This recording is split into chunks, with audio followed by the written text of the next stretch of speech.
નમસ્કાર વિદ્યાર્થી મિત્રો, આજે આપણે ધોરણ 12 માં ચેપ્ટર નંબર 5 આનુવંશિકતા અને ભિન્નતાના સિદ્ધાંતોમાં વંશાવલી પૃથ્થકરણ વિશે અભ્યાસ કરીશું. વંશાવલી પૃથ્થકરણને પેડિગ્રી એનાલિસિસ તરીકે પણ ઓળખવામાં આવે છે. હવે વંશાવલી પૃથ્થકરણ કરવાની તો સૌપ્રથમ શા માટે જરૂર પડી, બરાબર, તેના વિશે ચર્ચા કરી. ત્યારબાદ તેને આપણે વ્યાખ્યાયિત કરીશું. જેમ કે મેન્ડલે પોતાના આનુવંશિકતાના પ્રયોગો કરેલા હતા, જે આપણે આગળ ચર્ચા કરી ગયા છીએ. એક સંકરનો પ્રયોગ, દ્વિસંકરનો પ્રયોગ, જેમાં ઉદાહરણ તરીકે આપણે લઈએ તો મેન્ડલે ઊંચા છોડ લીધેલા હતા, તેનું સંકરણ કોઈ નીચા છોડ સાથે કરાવ્યું હતું, બરાબર. આ પિતૃ પર સંકરેલા હતા. ત્યારબાદ તમને ખબર છે કે સંકરણ કરાવ્યું તો F1 પેઢી મળી. F1 પેઢી બધી કેવી ઊંચી જોવા મળી, બરાબર, તેનું સ્વરૂપ પ્રકાર. ત્યારબાદ તે ઊંચા છોડ સાથે તે બીજા ઊંચા છોડને સંકરણ કરાવ્યું F1 પેઢીમાં, બરાબર. તો તમને F2 પેઢી મળી. એ F2 પેઢી એ બંને પ્રકારના છોડ ઉત્પન્ન કરતી જોવા મળી. ઊંચા છોડ પણ જોવા મળ્યા અને નીચા છોડ પણ જોવા મળ્યા.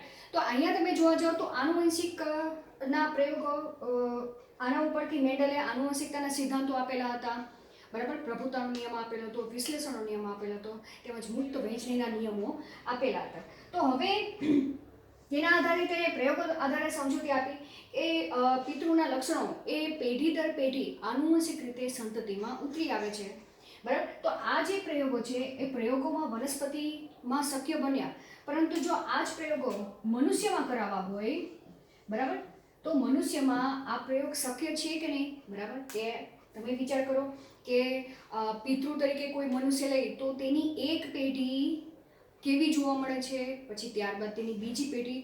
તો આમ જોવા જાવ તો આ જે આખી પ્રક્રિયા મનુષ્ય માટે જોવા છે તો એક તો જોવા જઈએ ઘણી જ કેવી છે, લાંબી પ્રક્રિયા છે.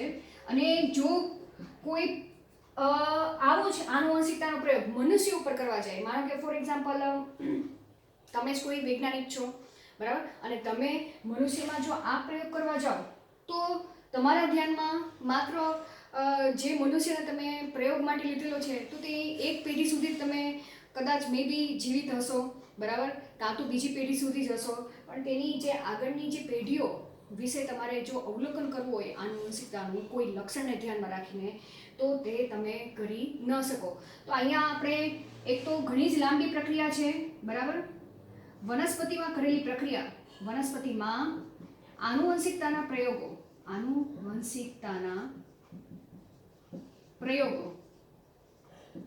એ મનુષ્યમાં શક્ય નથી, બરાબર. કારણ કે તેની જે વૈજ્ઞાનિક હોય છે તે વૈજ્ઞાનિક ના ધ્યાનમાં માત્ર એક કે બે પેઢી સુધી જ અવલોકન શક્ય છે, બરાબર. આ એક શક્ય છે. આ એક કારણ હતું કે વંશાવલી પૃથ્થકરણ કરવાની જરૂર પડે.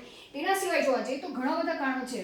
જેમ કે મનુષ્ય એ પોતાની સંતતિ ક્યારે ઉત્પન્ન કરે છે, જ્યારે તે પુખ્તાવસ્થા પ્રાપ્ત કરે છે.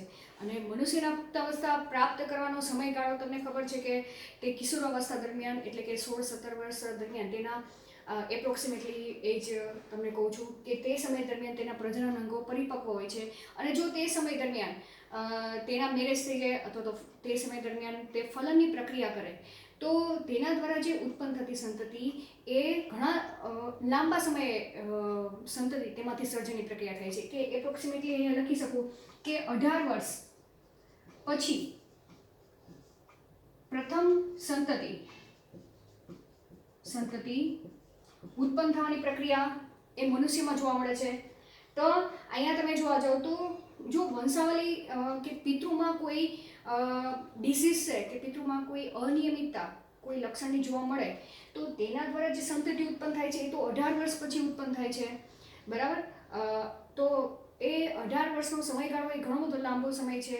અને એ 18 વર્ષ પછી જ તેની સંતતિમાં એ લક્ષણ કે એ રોગની અનિયમિતતા કે એ જનીનની અનિયમિતતા તેની અંદર છે કે નહીં તે ત્યારે છેક જાણી શકીએ છીએ. તો અહીંયા ટાઈમ પીરિયડ ઘણો લાંબો બની જાય છે, બરાબર. એના સિવાય જોવા જઈએ તો મનુષ્યમાં ખાસ કરીને રંગસૂત્રની આપણે ચર્ચા કરવા જઈએ તો મનુષ્યમાં કેટલા 2 પ્રકારના રંગસૂત્ર છે, બરાબર? એ આપણે અહીંયા લખવા જઈએ, બરાબર? આટલું ખાલી ખાસ ધ્યાનમાં રાખજો, બરાબર? આ બધા પોઈન્ટ કે તેમાં મનુષ્ય કે ગમે તે સજીવમાં, બરાબર, 2 પ્રકારના રંગસૂત્રો હોય છે, દૈહિક રંગસૂત્ર અને લિંગી રંગસૂત્ર. લિંગી રંગસૂત્ર. હવે તમને ખબર છે કે જ્યારે મનુષ્ય દ્વિકીય અવસ્થામાં હોય એટલે કે જન્યુસર્જન ન કરતો હોય ત્યારે તેના કોષમાં કેટલા રંગસૂત્રો હોય છે? 2n રંગસૂત્ર હોય છે. 2n રંગસૂત્ર એટલે કે 23 જોડ રંગસૂત્ર હોય છે. 23 જોડ જો આપણે છૂટું પાડીએ તો કેટલા રંગસૂત્ર જોવા મળે છે? 23 દુ 46 રંગસૂત્ર તેની અંદર હાજર હોય છે, બરાબર? હવે 46 રંગસૂત્રમાં જોવા જાય તો 44 રંગસૂત્ર એ કેવા હોય છે? દૈહિક રંગસૂત્ર, બરાબર?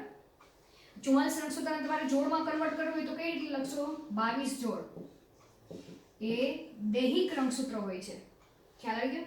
અને જે 44 પછી 45 ને 46 એટલે કે 2 રંગસૂત્ર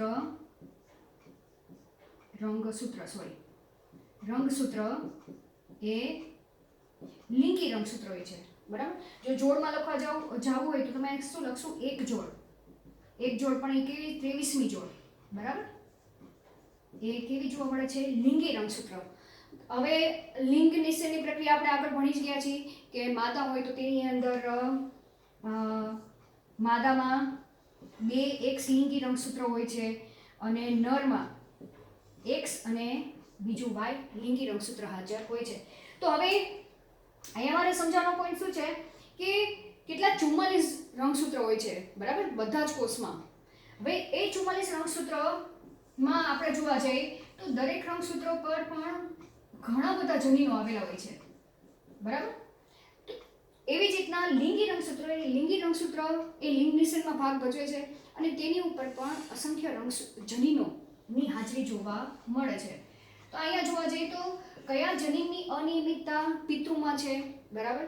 અને સંતતિમાં કયા લક્ષણોની અનિયમિતતા જોવા મળે છે એ પણ જો અભ્યાસ કરવો એ ખૂબ જ ગૂંચળાવાળો ટોપિક છે, બરાબર? કે એ અભ્યાસ કરવામાં ઘણી બધી પ્રોબ્લેમ્સ પણ આવી શકે છે અને ઘણા બધા એ પ્રયોગ સક્સેસફુલ પણ જાય પણ ખરો અને ન પણ જાય જો આનુવંશિકતાના સિદ્ધાંત પ્રમાણે કરવા જાય તો. અહીંયા ખાસ આવા બધા કારણોને હિસાબે જે વંશાવળી પૃથ્થકરણ છે, બરાબર, એ કરવું મહત્વનું બને છે, બરાબર? કે આ પૃથ્થકરણ આ પ્રક્રિયા દ્વારા પેઢી દર પેઢી પિતૃમાં જે અનિયમિતતા સર્જાણી છે એ પેઢી દર પેઢી ઉતરી આવે છે કે નહીં તેને આધારે તેની જનીનિક અનિયમિતતા નક્કી કરવામાં આવે છે કે જનીનિક અનિયમિતતા જોવા મળે છે કે રંગસૂત્રીય અનિયમિતતા જોવા મળે છે તે આ વંશાવળી પૃથ્થકરણ દ્વારા નક્કી કરી શકાય છે. ખ્યાલ આવી ગયો?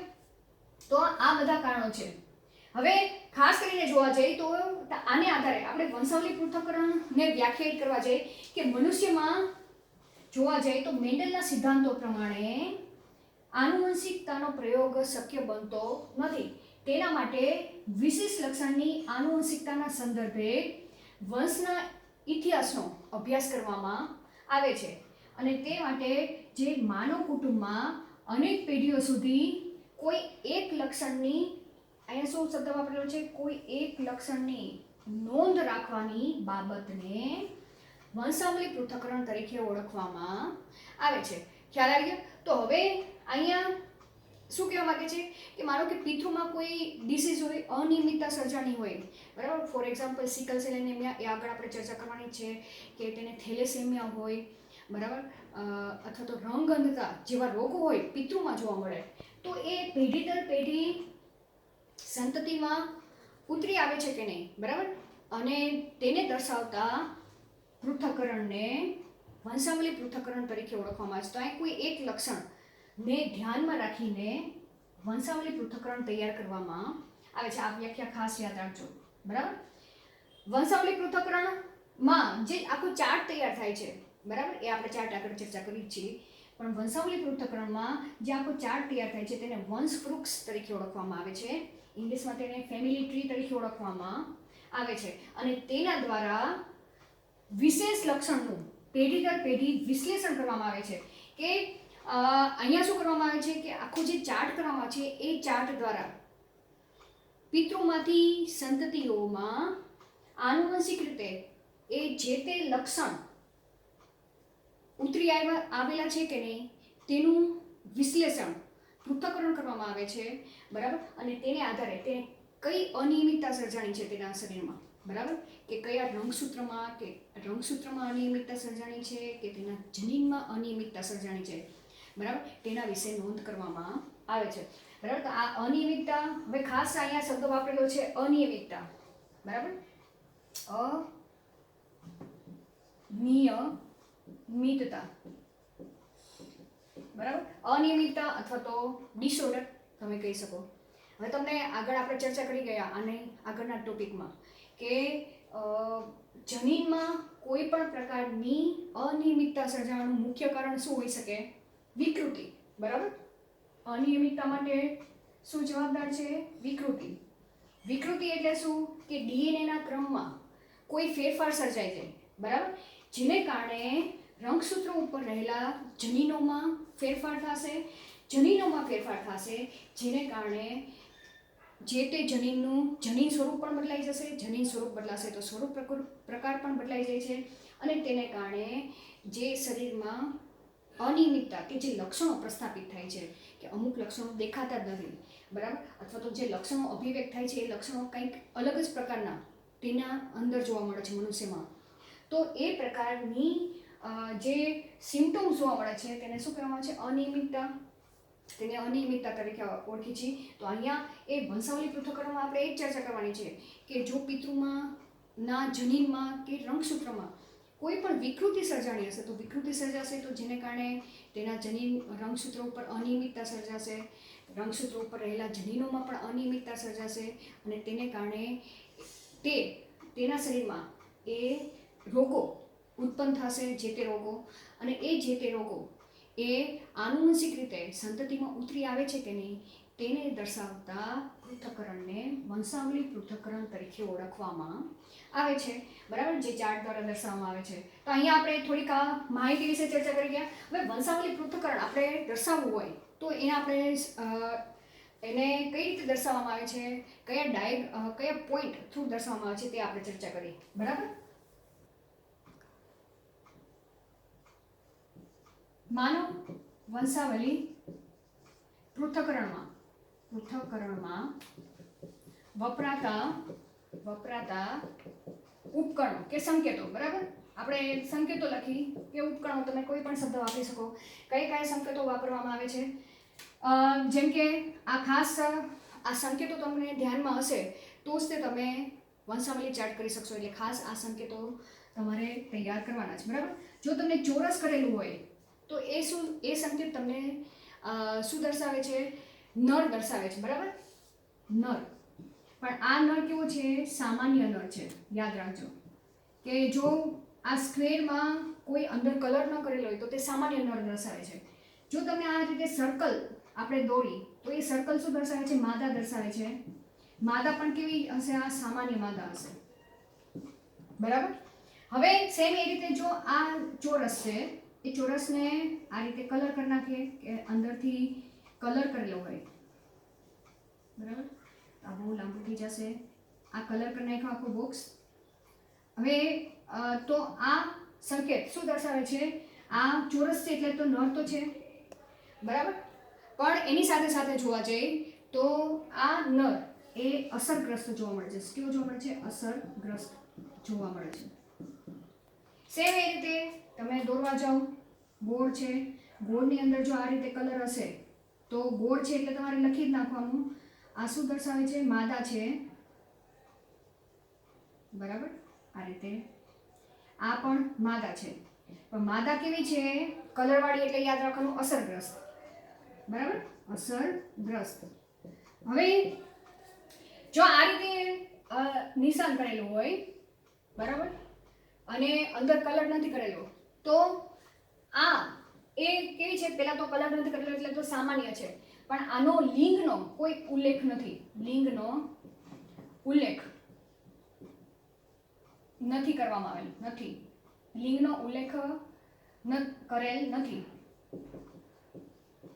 કે જો વંશાવલી ચાર્ટ કરવામાં આવે, વંશાવલી ચાર્ટમાં આ નિશાન કરેલું હોય તો તમારે સમજી લેવાનું કે તે શું દર્શાવે છે કે કોઈ લિંગ કે તે નર બનેલો છે કે માદા બનેલો છે તેનો કોઈ ઉલ્લેખ કરવામાં આવેલો નથી, કે ઉલ્લેખ થઈ શકતો નથી, બરાબર. એનો મતલબ પણ આ જે કોઈ હોય, બરાબર, નર કે માદા, તે કેવો હશે, સામાન્ય હશે. હવે નર અને માદા જ્યારે લગ્ન ગ્રંથિથી જોડાય તો કઈ રીતે તમારે સંકેત દર્શાવવાનો, કે માનો કે આ નર છે એ માદા સાથે જોડાય તો સ્ક્વેર કરવાનું અને સર્કલ કરવાનું, બરાબર, અને બંનેની વચ્ચે આ રીતે આડી લીટી કરો. આ સંકેત શું દર્શાવે છે, નર અને, પણ આ નર કેવો છે, સામાન્ય, સામાન્ય નર અને સામાન્ય માદા શેના વડે જોડાયેલા છે, લગ્ન ગ્રંથિથી જોડાયેલા છે, યાદ રાખજો, ગ્રંથિથી જોડાયેલા છે, બરાબર. તો તમારે એમ દર્શાવવું હોય કે નર અને માદા એ લગ્ન ગ્રંથિથી જોડાયેલા છે કે નહીં, બરાબર, તો તમારે આ રીતે દર્શાવવાનું.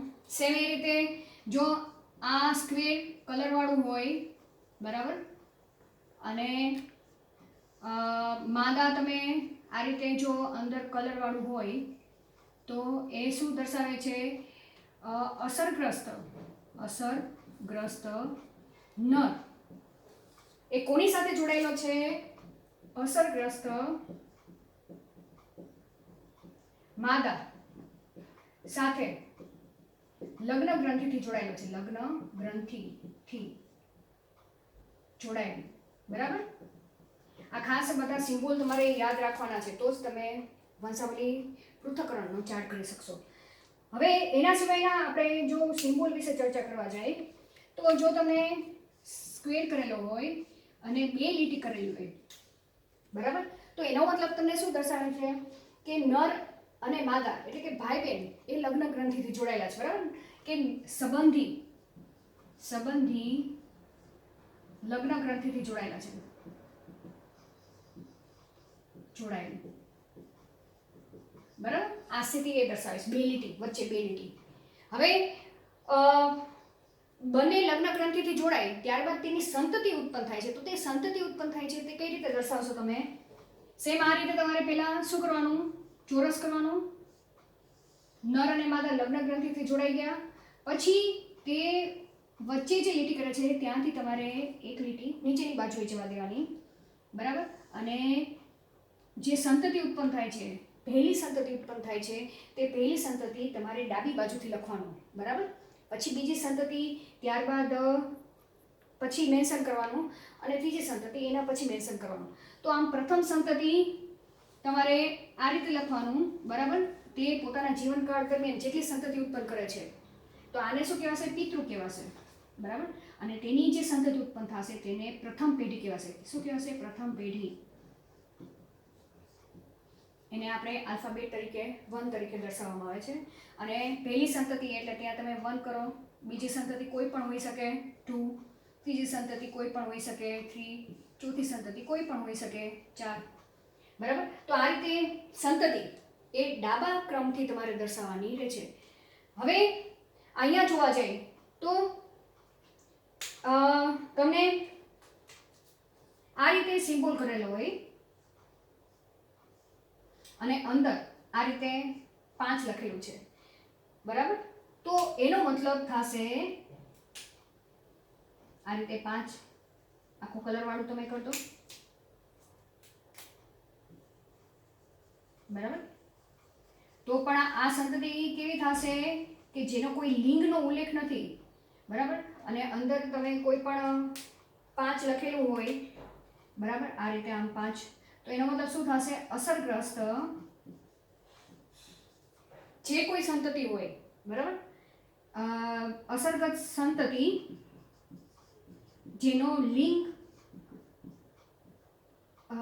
કયા લિંગનો છે ઉલ્લેખ નથી, તો આપણી એનસીઆરટી બુકમાં તમને આટલા સિમ્બોલ વિશેની સમજૂતી આપેલી છે. આટલા સિમ્બોલ તો તમને ખાસ ખ્યાલ હોવા જોઈએ, બરાબર. ખાસ તમારે એટલું જ યાદ રાખવાનું કે જો આખું બોક્સ ભરેલું હોય કલરવાળું તો તે અસરગ્રસ્ત છે, અને ખાલી બોક્સ હોય ભલે તે સર્કલ હોય કે સ્ક્વેર હોય તો તે સામાન્ય કહેવાશે, બરાબર. હવે અને જ્યારે બંને લગ્ન ગ્રંથિથી જોડાય તો વચ્ચે આડો લીટો કરી દેવાનો, અને એમાંથી સંતતિ ઉત્પન્ન થાય તો આ રીતે લંબ રીતે એક તમારે લાઈન કરી દેવાની, સંતતિ તેની નીચે લખવાની, બરાબર. હવે આપણે તેના સિવાય જો વધારાની માહિતી આથી તો એનસીઆરટી બુકમાં આપેલી છે, તેના સિવાયની વધારાની માહિતી વિશે ચર્ચા કરવા જઈએ તો સ્ક્વેર કરેલો હોય એ સ્ક્વેરની ઉપર આડો લીટો કરેલો હોય, બરાબર, સ્ક્વેર કે ગોળ, તો એનો મતલબ શું કે તે નર અને માદા કેવા મૃત્યુ પામેલા છે તે દર્શાવવામાં આવે છે. ખ્યાલ આવી ગયો. પછી આપણે જોવા જઈએ તો અહીંયા ટ્વિન્સ છે કે જોડિયા બાળકો ઉત્પન્ન થતા હોય તો એ જોડિયા બાળકો ઉત્પન્ન થાય તેને કઈ રીતે દર્શાવવામાં આવે તો પેલા નર અને માદા તમે આ રીતે દર્શાવી દો, બરાબર, જે લગ્ન ગ્રંથિથી જોડાઈ ગયા છે. નરને તો તમારે સ્ક્વેરમાં જ દર્શાવવો પડશે, માદાને તમે ગોળ કરી દો, અને જો તેને જોડિયા બાળકો ઉત્પન્ન થાય તો જોડિયા બાળકો માટેની તમારે રચના આ રીતે લખવાની, સંકેત આ રીતે લખવાનો, બરાબર. ઉપકણો કઈ રીતે, આ જે લાઈન છે લગ્ન ગ્રંથિવાળી અહીંયાથી તમારે આ રીતે બે લાઈન છૂટી પાડવાની. પછી ભલે તે જોડિયા બાળકો તરીકે છોકરી પણ હોય કે છોકરો પણ હોય, જે તમે લખો એ પણ તમારે આ રીતે દર્શાવવાનું આવે. આ શું દર્શાવે છે? જોડિયા બાળકો, જોડિયા બાળકો, બરાબર. હવે વાત આવી કે આમાં જોડિયા બાળકો પણ પાછા કેવા મોનોઝાયગોટ પણ હોઈ શકે, ડાયઝાયગોટ પણ હોઈ શકે, બરાબર, કે એક જ અંડકોષ. હવે આમાં પાછું આ થોડીક વધારાની માહિતી છે, બરાબર, કે જો એક જ ગર્ભાશયમાંથી, હવે એક જ ગર્ભાશયમાંથી એટલે કે તમને આગળની પ્રક્રિયા ત્રીજા ચેપ્ટરમાં આપણે ચર્ચા કરી ગયા છીએ કે એક અંડકોષ સાથે એક શુક્રકોષ જોડાય ત્યારે ફલિતાંડ બને છે, અને એ ફલિતાંડના વિકાસની પ્રક્રિયા થાય, મોરુલા સ્ટેજ તૈયાર થાય. એ મોરુલા સ્ટેજ એ ગર્ભકોષ્ઠીય અવસ્થા ધારણ કરે, અને ગર્ભકોષ્ઠીય અવસ્થા એ ગર્ભાશયના અંતઃસ્તરમાં સ્થાપિત થાય, બરાબર. ત્યારબાદ તે ગર્ભકોષ્ઠ કોથળી છે તેનું શું થઈ જશે? વિખંડન થઈ જશે અને બે ભાગમાં વિભાજિત થઈ જશે. એટલે પછી તેમાંથી બે જુદા જુદા ગર્ભના વિકાસની પ્રક્રિયા થાય. તો આ જોડિયા બાળકો, આ પ્રકારની જે રચના દ્વારા જે જોડિયા બાળકો તૈયાર થાય તેને મોનોઝાયગોટ તરીકે ઓળખવામાં આવે છે, બરાબર. અને આ જોડિયા બાળકો કેવા હોય છે? સરખા જોવા મળે છે, બરાબર, એકબીજા સાથે કેવા આઈડેન્ટિકલ સરખા જોવા મળશે. એવી જ રીતના જો જોડિયા બાળકો ડાયઝાયગોટ તરીકે હોય, ડાયઝાયગોટ એટલે કહેવા જાય તો બે ગર્ભાશયની રચના, બરાબર. અહીંયા હું આ રીતે લીટી કરું છું તો આવા જોડિયા બાળકો, જોડિયા બાળકો તે કેવા કહેવાશે? ડાયઝાયગોટ, ડાયઝાયગોટ એટલે કે અહીંયા બે અંડકોષ નિર્માણની પ્રક્રિયા થાય છે. યાદ રાખજો, મોનોઝાયગોટ, મોનોઝાયગોટ એટલે કે એક જ ફલિતાંડમાંથી, અને આ બે ફલિતાંડ દ્વારા, બરાબર. ઝાયગોટ એટલે ફલિતાંડ, અથવા તો તમે લખો એક ફલિતાંડ દ્વારા, એક ફલિતાંડ દ્વારા, ફલિતાંડમાંથી, અને આ ડાયઝાયગોટ એટલે કે બે ફલિતાંડ તૈયાર થાય. હવે બે ફલિતાંડ કઈ રીતે તૈયાર થાય?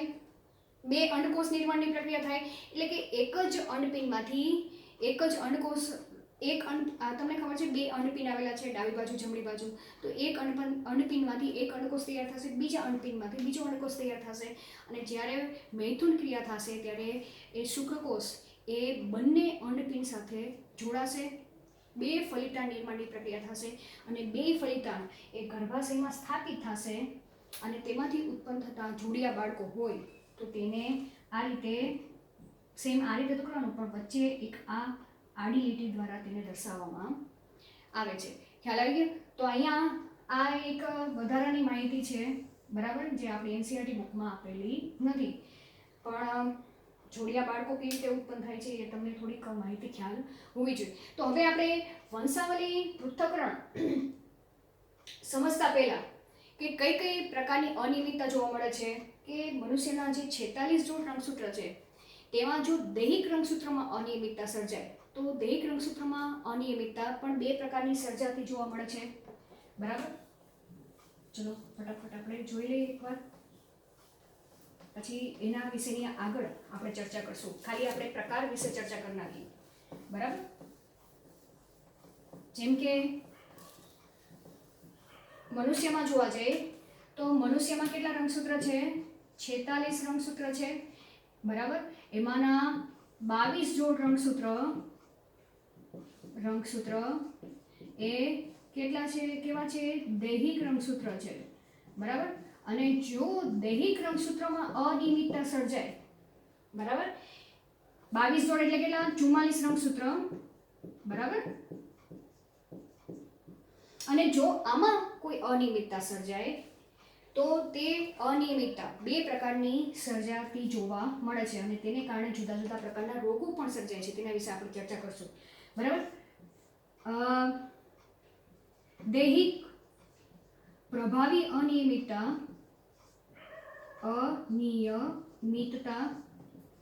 અને દૈહિક પ્રચ્છન્ન અનિયમિતતા. બરાબર, પ્રચ્છન્ન અનિયમિતતા ખ્યાલ આવી ગયો? એવી જ રીતના મનુષ્યનું જે 23મી જોડ એટલે કે એક જોડ રંગસૂત્ર, કેટલા? 23 જોડ આવેલા છે. બરાબર, આ કેવો છે? 2N પ્રાણી છે, કહેવાશે 2N કોષ કહેવાશે.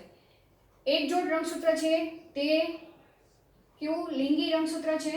લિંગી રંગસૂત્ર. અને લિંગી રંગસૂત્રમાં પણ જોવા જાય તો X રંગસૂત્ર, અહીંયા આપણે લખી નાખી કે નરમાં, સોરી, પેલા માદામાં લિંગી રંગસૂત્ર એ XX આવેલા છે અને નરમાં લિંગી રંગસૂત્ર XY આવેલા છે. તો જો X રંગસૂત્રમાં, બરાબર, આ X રંગસૂત્રમાં અનિયમિતતા પણ બે પ્રકારની સર્જાતી જોવા મળે છે. બરાબર, કઈ કઈ સર્જાતી જોવા મળે છે? X લિંક્ડ, અહીંયા ઇંગ્લિશમાં લખું છું, X લિંક્ડ પ્રભાવી અનિયમિતતા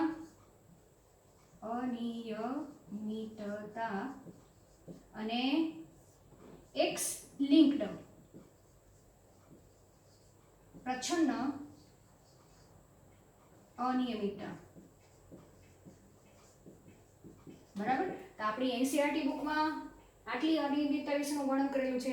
એવી જ રીતના Y રંગસૂત્રમાં પણ અનિયમિતતા સર્જાય, એ પણ તો Y રંગસૂત્રમાં અનિયમિતતા સર્જાય તો જે અનિયમિતતા એ પેઢી દર પેઢી છોકરાની અંદર જોવા મળે છે. પણ કોઈ X લિંગી રંગસૂત્રમાં અનિયમિતતા સર્જાય તો પેઢી દર પેઢી તે અનિયમિતતા છોકરીમાં પણ જોવા મળે છે, છોકરામાં પણ તે લક્ષણ